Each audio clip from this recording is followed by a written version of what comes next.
Rugby World Cup is going on in Japan right now, and when Japan won to other countries in the Rugby World Cup, I never thought to myself that, wow, Russia is worse than Japan, that Japan is a better country than these countries because of the fact that they won to these other countries, right? We think that just because you win to other countries and the fact that you, for example, are embodying that country does not mean in any way that that leads to you thinking it's better. But secondly, we think that it actually leads to a better understanding of these countries, and for that reason, we're very happy to oppose. We're going to talk about two main things coming from the open opposition today. First of all, we're going to characterize what exactly an international beauty contest is, and what exactly it stands for. And secondly, we're going to talk about the importance of these costumes, not only for that nation's people, but for an understanding of these countries for those outside people who don't actually understand these kinds of, for example, fundamental traditional identities that actually live in these countries, right? So let's before that go on to two main reputations to the opening government side.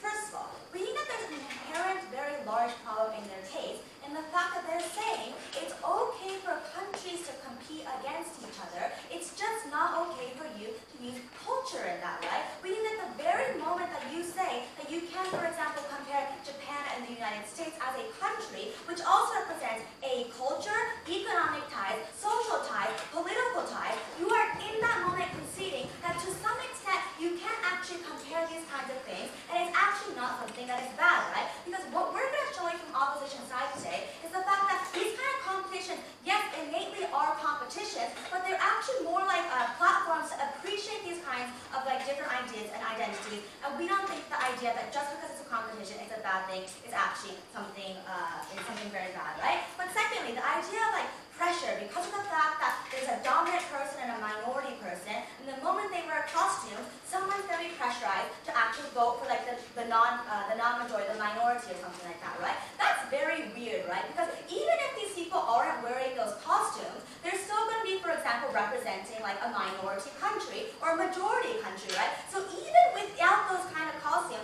like if you're pressured to, for example, vote for these people because they're a minority and they're wearing a costume, you're going to be still pressured for that, regardless of whether or not they're wearing that costume or not. So therefore, the idea of like it's going to be very pressureful, which is more like a problem of beauty pageants than like the judging of it, than like this motion.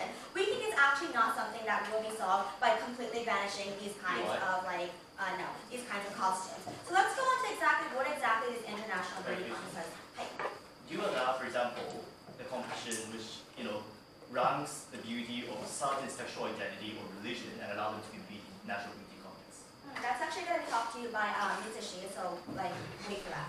Okay, so let's go over the international beauty contest. Like, what exactly is the purpose of it?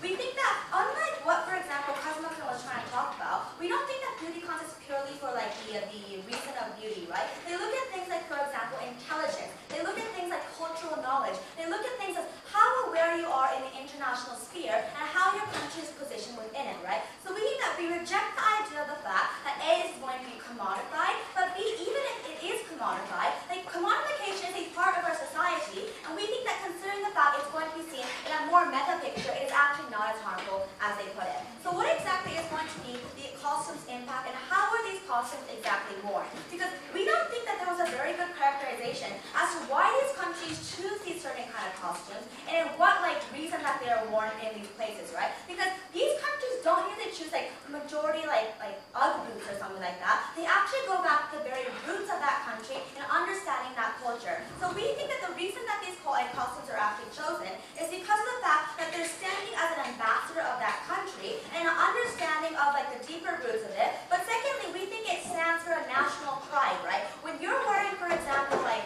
a kimono as a Japanese person, you're much more attached to like the relationship that you have with the past, your history, what your country has gone through as a whole, and you're saying that I am not standing here just as Japan, I am standing here as like Japan like as a whole, its whole history and everything that it has gone through, and we think that it's something that should be accounted for in international beauty pageants, which is not just looking at that country at that time, but more of like as like a global thing.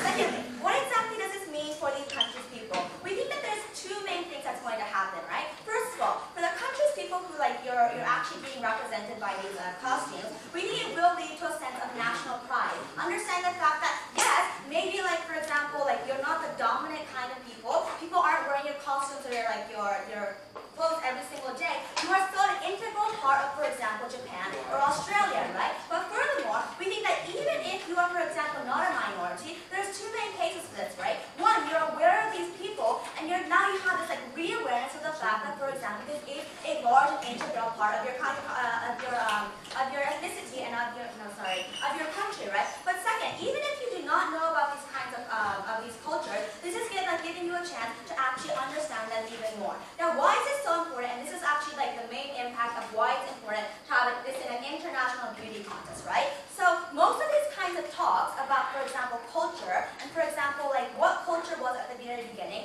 usually go on very elite places, like political spheres in the United Nations, places where like people like me who like have like the vocabulary of like a child can't really keep up with. And so what happens in these national TV shows is the fact that they're easy to understand, they're very, for example, flashy and attractive, and so because of that, they actually attract a whole host of people who actually wouldn't have this kind of exposure normally to these kinds of ideas. So the very fact that they are, for example, like beautiful like women, for example, will attract people who usually like aren't going to be willing to like look at things like politics, but are going to take the time to look at very pretty women, right? But secondly, if you go to every single America dining room in the United States during the Miss World Universe pageant, it's like on every single TV, right? So regardless of what social class you are, regardless of where you live, you're going to have exposure to this kind of ideas, and we think that that's massively important considering the fact that in most cases, in like your everyday life,